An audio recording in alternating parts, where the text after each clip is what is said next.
한 주간 동안 잘 계셨습니까? 예.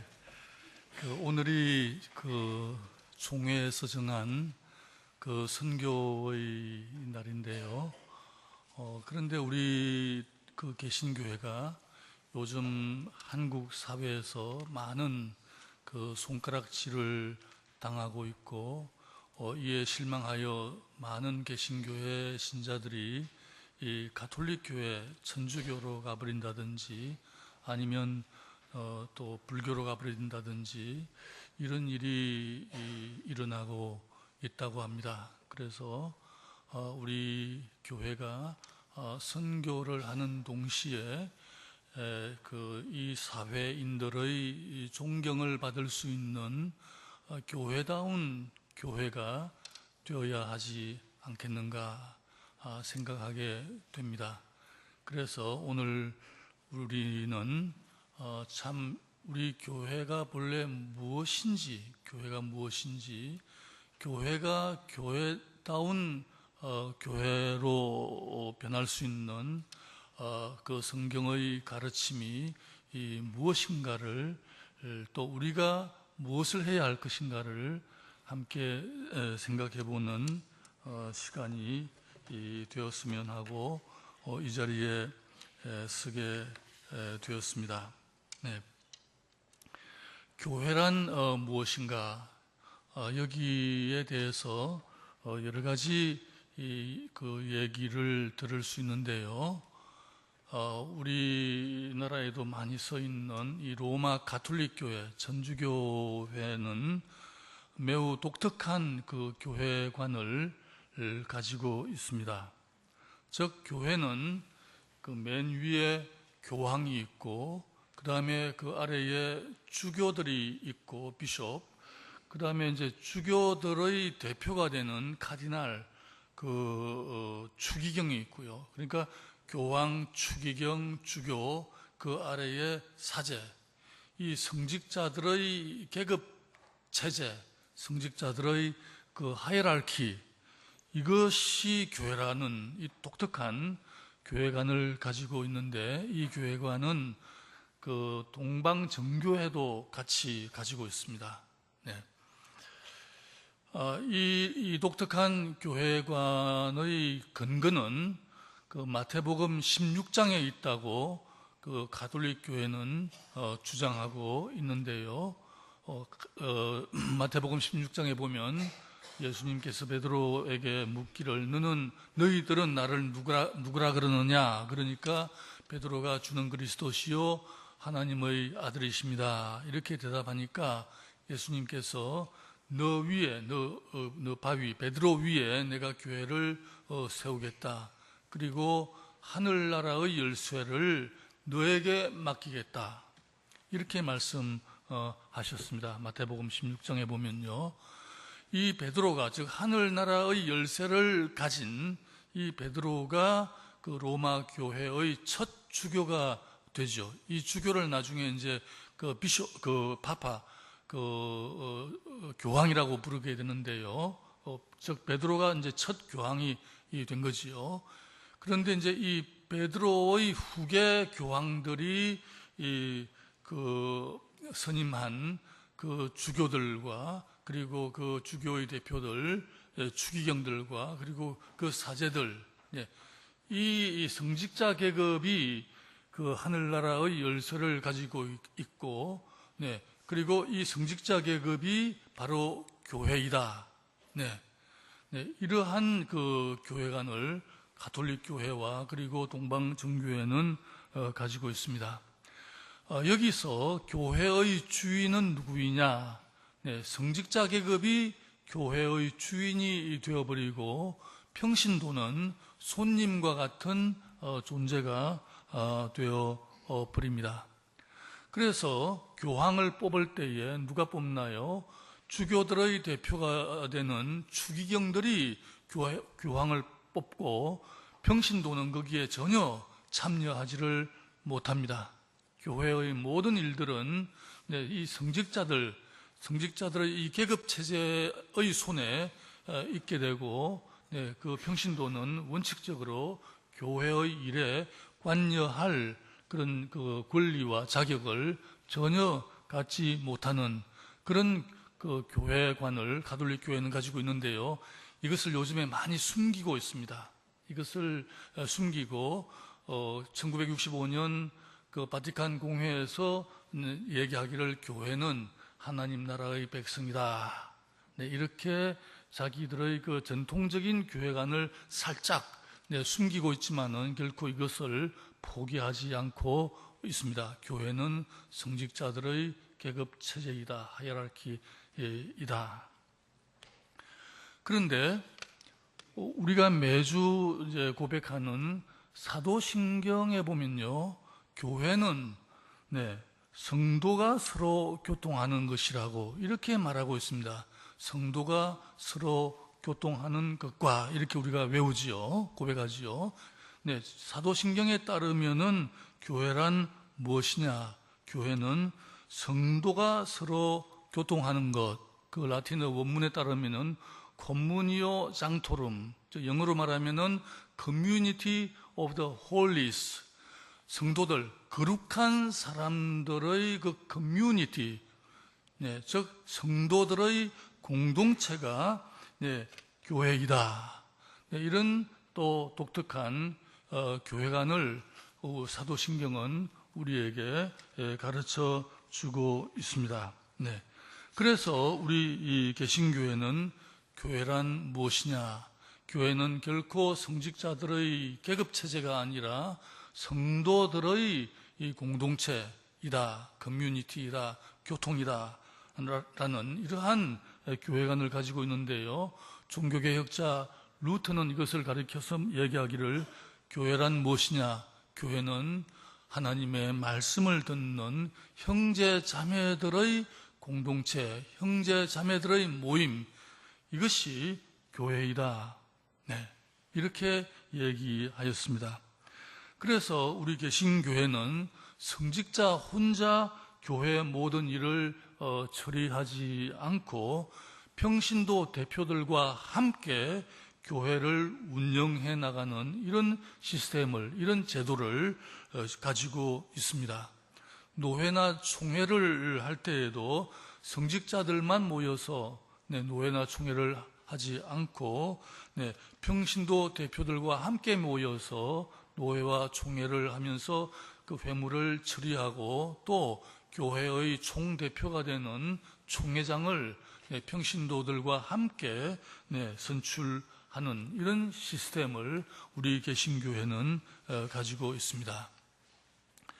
우리 개신교회의 이 같은 그 교회관은 사실 신약 성경에서 유래한다고 하겠습니다. 저기 우리 부목사님께서 오늘 아침 일찍 이 영상을 준비해 주셨는데요. 예, 감사드립니다. 이 예수님께서 이 12제자들과 함께 이 성찬을 나누는 이 장면도 바로 교회는 성도의 공동체이다, 형제 자매들의 모임이다라는 이 교회관을 우리에게 보여주고 있습니다. 머리 대신 주님께서 그의 지체가 된 그 제자들과 함께, 성도들과 함께 같이 친교를 나누는 이것이 교회이다. 바로 여기에 교회가 있다라는 이 교회관을 우리는 주님의 마지막 성만찬 성화에서 볼 수가 있는데요. 이 같은 우리 개신교회의 교회관은 바로 신약 성경의 뿌리를 내리고 있습니다. 신약 성경에 보면 그 교회는 에클레시아라고 불리우는데요. 에클레시아, 그리스어 에클레시아 약 100번 정도 신약 성경에서 이 개념이 사용되고 있습니다. 이 에클레시아라는 말은 부르다, 불러내다라는 이 그리스어 갈레오에서 유래하는 단어입니다. 따라서 이 에클레시아, 즉 교회는 무엇이냐? 하나님께서 이 세상으로부터 불러내신 사람들의 공동체이다, 모임이다.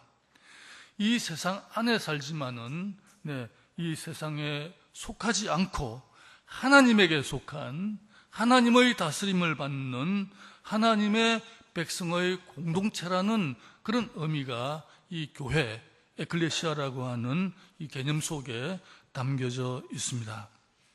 예. 이 같은 교회관을 우리는 베드로전서 2장 9절과 10절에서 잘 볼 수 있는데요. 이 베드로전서 2장에 보면은 오직 너희는 거룩한 나라요 그의 소유된 백성이다. 이 말씀에서 교회는 결코 성직자들의 계급 체제가 아니라 하나님의 소유된 백성, 하나님의 백성으로 생각되는 것을 볼 수 있습니다. 이 세상의 백성이 아니라 하나님의 백성이요, 어둠에 속한 백성들이 아니라 하나님의 빛에 속한 백성이다. 성도의 공동체이다. 거룩한 사람들의 공동체이다 라는 것을 우리는 베드로전서 2장에서 볼 수 있습니다.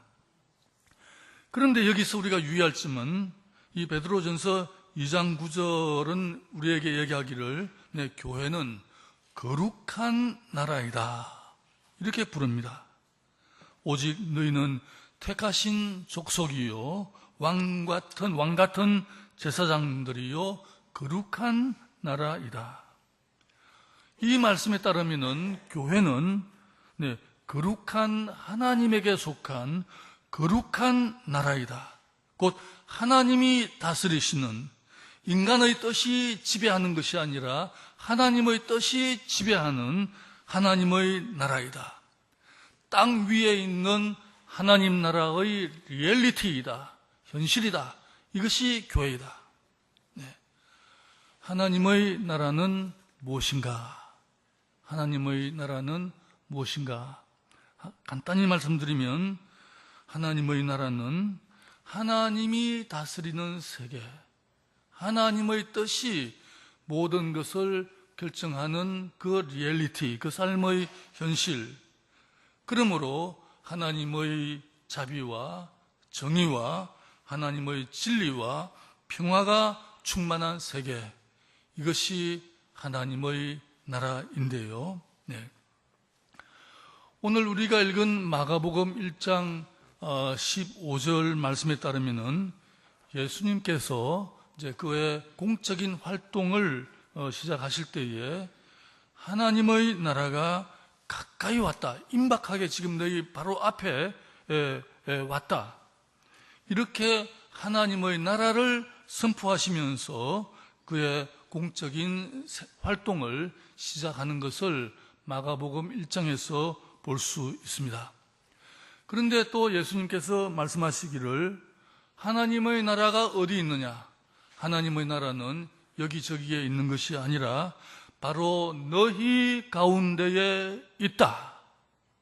하나님이 다스리시는, 하나님의 뜻이 모든 것을 결정하는 그 하나님의 나라는 어디 하늘이나 어디 딴 데 있는 것이 아니라 바로 너희들이 모여있는 이 자리에 있다.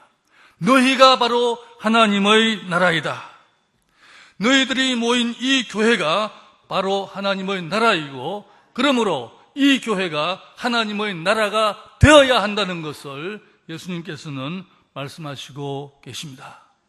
이 교회는 단지 사람들이 모인 친교의 모임이 아니라 교양 강좌 들으러 온 그런 문화적인 기관이 아니라 하나님의 뜻을 따르는 사람들이 모여있는 이 하나님의 나라이고, 교회는 이 하나님 나라를 비추어주는 하나님 나라의 거울이 되어야 한다는 것을 예수님께서는 우리에게 말씀하시고 계십니다. 우리의 공동체, 이 경복교회가 하나님의 나라가 되려면 어떻게 되어야 하겠습니까? 무엇을 해야 하겠습니까? 우리 교단이 늘 강조하는 것처럼 사회 정의만 부러지자면 이 공동체가 하나님의 나라의 거울이 될 수 있을까요? 물론 그것도 필요한 일이겠지만은 먼저 이 자리에 앉아있는 우리 한 사람 한 사람이 하나님 나라의 거울이 되어야 합니다. 내 자신이 정말 나도 이 설교 준비를 하면서 하나님 앞에서 무릎 꿇고 회개를 했습니다. 내 자신이 완전한 사람이 못 되기 때문에요. 네.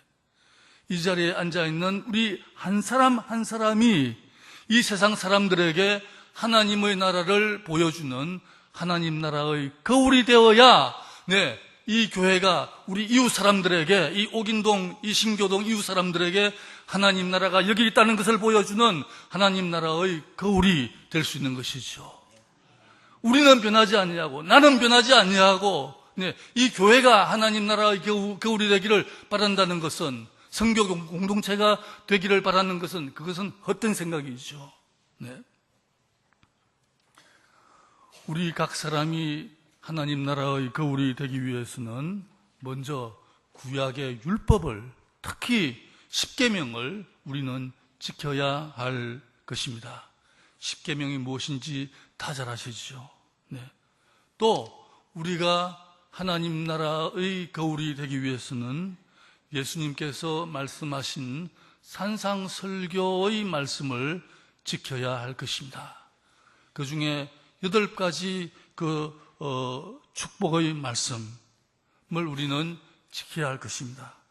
마음이 가난한 사람이 되어야 한다. 네. 이웃의 슬픔을, 이웃의 고통을 함께 슬퍼하고 그 고통을 함께 영적으로라도 나눌 수 있는 사람이 너희는 되어야 한다. 네. 너희는 온유한 사람이 되어야 한다. 너희는 하나님의 정의를 찾는, 정의를 세우는 사람이 되어야 한다. 너희는 이웃에게 자비로운 사람이 되어야 하며 마음이 깨끗하고 네, 이웃과의 관계에서 내 곁에 있는 형제들과 평화를 이루는 사람이 되어야 한다. 네, 이런 이 말씀을 우리가 지킬 때에 하나님 나라의 거울이 될 수 있다는 것을 네, 볼 수 있습니다. 그래서 저는 요즘 네, 거의 매일 기도합니다. 하나님, 먼저 내 곁에 있는 내 아내와 평화를 이루는 사람이 되게 해 주십시오. 예. 이웃과 평화의 관계를 갖기 전에 나에게 가장 가까운 사람이 누구이냐? 가장 가까운 이웃은 내 아내이지 않습니까? 네, 그래서 하나님, 나에게 가장 가까운 내 이웃인 내 아내와 내가 평화로운 관계를, 평화를 세우는 그런 사람이 되게 해 주십시오. 이렇게 기도를 하면서 요즘 많이 회개를 하고 있습니다. 네. 네, 이 집장들이 고집이 세고요. 또 성격이 급하고 이러니까 평화를 세우지 못하는 때가 많습니다. 네. 그래서 요즘 회개하는 마음으로 이렇게 기도를 하죠. 네. 너희들은 어디에서나 평화를 세우는 사람이 될 때에 너희들이 하나님 나라의 거울이 될 수 있을 것이다. 네. 그런데 예수님께서는 우리가 하나님 나라의 거울이 되려면은 회개해야 한다. 이렇게 말씀하십니다. 하나님 나라가 가까이 왔다. 너희는 회개하고 이 기쁜 소식, 이 복음을 너희들은 믿으라. 우리 각 사람이 하나님 나라의 거울이 되고 우리가 모여있는 이 경복교회가 하나님 나라의 거울이 되고자 한다면은 이 자리에 앉아있는 우리 각 사람은 매일 회개해야 합니다. 네. 교회가 교회다운 교회가 되고자 한다면은 우리는 매일 회개해야 합니다. 우리 교단은 그동안 사회 정의를 위하여 투쟁하는 것을 우리 교단의 중요한 사명으로 생각했습니다. 물론 그것도 필요한 일이겠지만은 그러나 아무리 사회 정의를 부르짖는다 할지라도 이 자리에 모여 있는 우리들이 이 공동체가 회개하지 않는다면은 하나님의 나라는 이 땅에서 설 자리가 없게 될 것입니다. 회개란 무엇이냐? 회개. 네, 그리스어로 회개는 메타노이아라고 하는데요. 이 메타노이아, 회개라는 말은 인생의 방향을 바꾸는 것을 말합니다. 하나님 없는 그 죄악된 길, 허무한 삶의 길, 뇌물을 받고, 타락하고, 저녁에 민원인들의 향응을 받고, 향응 마지막에는 여자들과 잠을 자고 하는 이런 죄의 길을 버리고 하나님의 뜻을 따르는 새로운 생명의 길로 우리 인생의 방향을 바꾸는 것, 이것이 바로 회개입니다.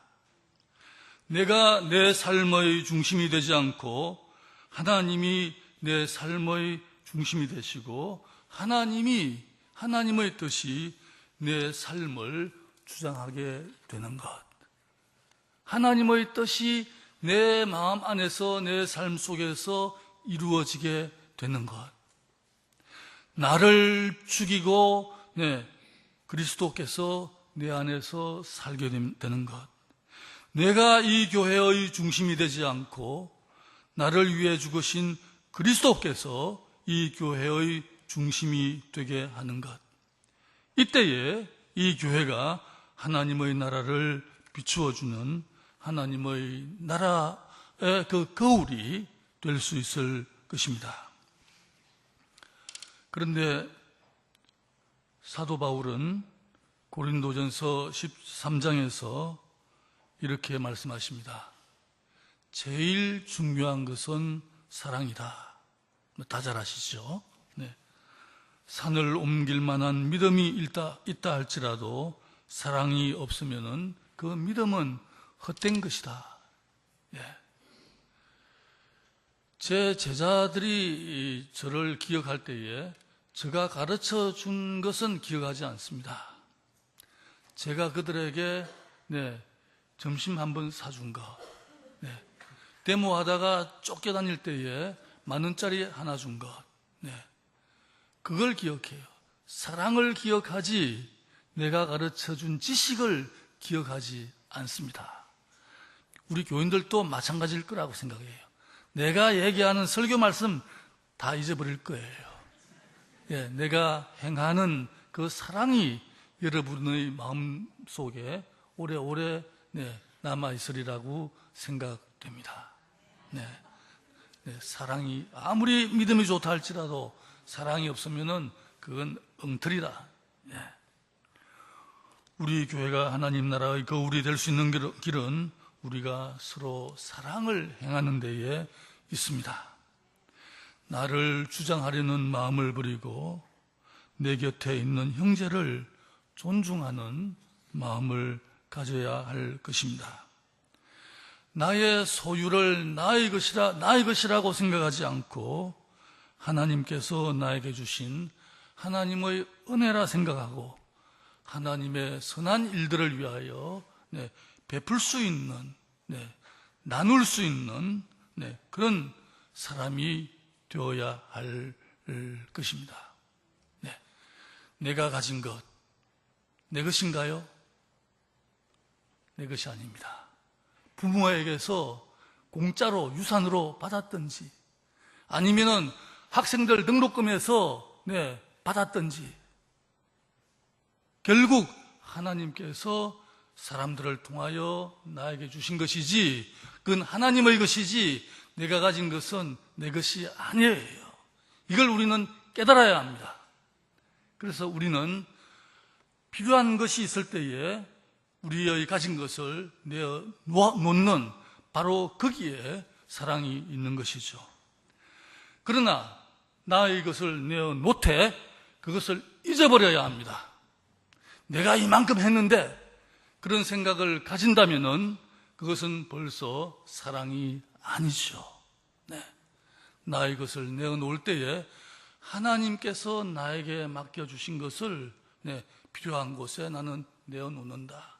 하나님의 것을 하나님에게 돌려드린다는 빈 마음으로 우리는 하나님의 것을 이웃을 위해 내어놓는 그런 사랑을 행할 때에 우리는 하나님 나라의 거울이 될 수 있고, 우리들이 모인 이 공동체가 하나님 나라의 거울이 될 수 있고, 이때에 선교가 올바른 방향으로 이루어질 수 있으리라 생각됩니다.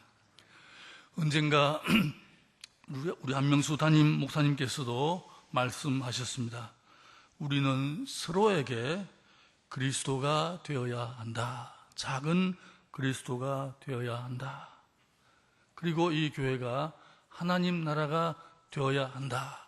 이 얘기를 한 목사님께서도 말씀하셨습니다.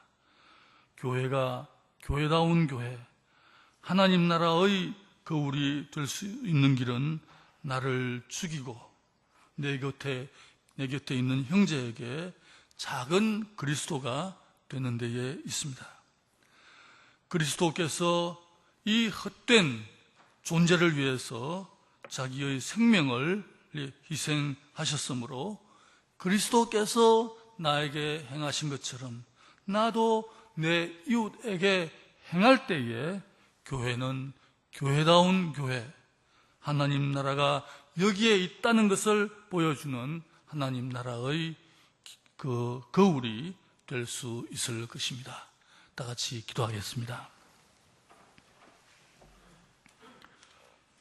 은혜로우시고 자비로우신 예수님, 예수님께서는 우리를 위해 당신의 목숨을 내어주셨는데 우리는 우리 자신을 버리지 못하고 모든 일에 나를 주장하고 나를 자랑하고 내가 모든 것의 중심이 되려고 했던 지나간 모든 죄를 이 시간 회개합니다.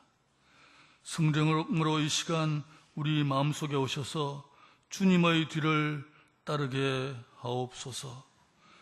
주님께서 나에게 행하신 대로 나도 내 곁에 있는 형제 자매에게 행할 수 있는 사람이 되게 하여 주시옵소서.